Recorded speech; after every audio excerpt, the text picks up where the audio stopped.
तो उमेर की इतनी बुरी हालत थी, लेकिन फिर भी वो घूमना नहीं छोड़ता। तो हम दोनों चले जाते हैं पृथ्वी थिएटर नाटक देखने रजत कपूर जी का। और दोस्तों ये वही थिएटर है जिसे शशि कपूर जी ने अपने पिताजी की याद में बनवाया था, और अभी इस थिएटर की देखरेख उनके पोते जिहान कपूर करते हैं दोस्तों। और थिएटर में घूमते घूमते हमको लगाती है भूख, तो हम चले जाते हैं कैफेटेरिया में। वहाँ जाके हमें पता लगता है कि ऐसे ही कुछ नहीं खरीद सकते, यहाँ पे पहले से टेबल बुक करनी होती है। और मेन्यू देख के तो दोस्तों हमारी हालत ख़राब हो गई, तो हम तुरंत वापस चले जाते हैं। फिर हम लोग आ जाते हैं बच्चन साहब के बंगलों पे। जी हाँ दोस्तों, ये है उनका बंगलो, क्योंकि हर संडे को वो 5:30 बजे बाहर आते हैं। तो आज वही दिन था, तो हमने कहा उनके भी दर्शन कर लिए जाएं। और बहुत लंबे इंतज़ार के बाद दोस्तों बच्चन साहब बाहर आते हैं। अगर मैं इतना इंतज़ार किसी भगवान का कर लेता तो शायद उनसे भी मिल लेता, लेकिन एक इंसान का करा तो उनसे नहीं मिल पाया, दूर से ही देख के आना पड़ा। और मुझे समझ में नहीं आता दोस्तों कि एक इंसान के पीछे इतने सारे लोग पागल कैसे हो सकते हैं।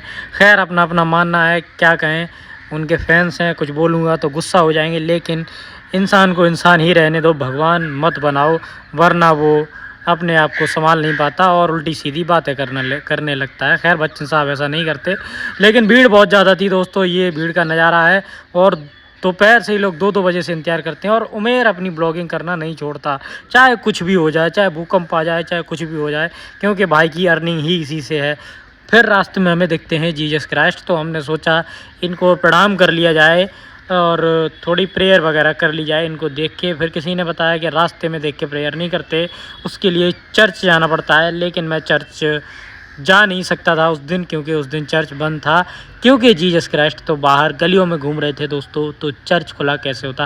खैर मजाक कर रहा हूँ। फिर हमें दिख जाता है अनिल, तो हम लोग अनिल को ज़बरदस्ती बिठा के समोसे खाने लगते हैं और अनिल से पेमेंट करवा देते हैं। और अनिल की ऐसी हालत थी कि मुंह ही सूख गया था दोस्तों उसका, क्योंकि उसको ज़बरदस्ती हम लोगों ने पकड़ लिया था और समोसे खा रहे थे और उसका बिल उससे पे करवा रहे थे। तो उसकी हालत ख़राब थी, और राजनीति का हंस हंस के हाल ख़राब था, हंस हंस के पेट फटा जा रहा था कि आज फ्री के समोसे खाने को मिल गए। ऊपर से सबसे बड़ी बात थी कि अनिल ने हमें खिलाया है, जो कि हमें कभी कुछ खिलाता नहीं था। आज हमने उससे पैसे निकलवा लिए। फिर मैं अनिल के पीछे ही पड़ जाता हूँ, उसके साथ उसके रूम तक जाता हूँ, क्योंकि मेरे रूम पे मेरा रूम पार्टनर था नहीं, तो खाने की दिक्कत थी, इसीलिए मैं अनिल के ही साथ रूम पे चला जाता हूँ। और इतनी सब कुछ खर्चा करने के बाद वो मुझे खाना खिलाता है दोस्तों, और मैं उसका मजाक उड़ाता जाता हूँ। खैर ये मजाक कर रहा हूँ, लेकिन दिल का बहुत अच्छा है, दोस्त है मेरा, तो क्या ही बोलूँ, दिल का अच्छा ही बोलना पड़ेगा, क्योंकि कभी कभी मदद भी कर देता है, खाने से भी और पैसे से भी, तो उसका मजाक मैं नहीं उड़ा सकता। फिर मैं उससे बातचीत करते करते करते करते खाने पे टूट पड़ता हूँ, क्योंकि तब तक खाना बन चुका होता है दोस्तों। और बहुत बहुत धन्यवाद। राधे राधे।